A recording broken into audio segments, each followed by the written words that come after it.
اللي بيحصل في جسمك بالظبط اول ما تسمع اذان المغرب في شهر رمضان؟ تعال افهمك. بص يا سيدي، لحظة الاذان دي لحظة سحرية في جسمك.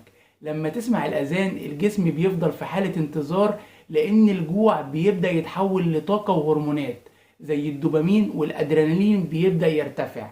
ولما بتاكل بيحصل توازن في السكر في الدم، وبتحس بصفاء ذهني بعد فترة الجوع. علشان كده وقت الأذان مش مجرد وقت فطار، ده وقت تحول ووقت هدوء ووقت تأمل. فخلي اللحظة دي دايما عندك كحافز.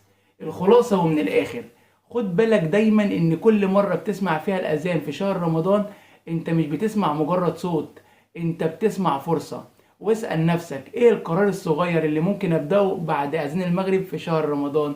وخلي بالك اشترك في القناة عشان توصل لك كل النصايح دي اول باول. ومن هنا السؤال ليك، ايه اول عادة عاوز تبدأها في شهر رمضان بعد لحظة الاذان؟ واكتب لي تحت في التعليقات. سلام عليكم.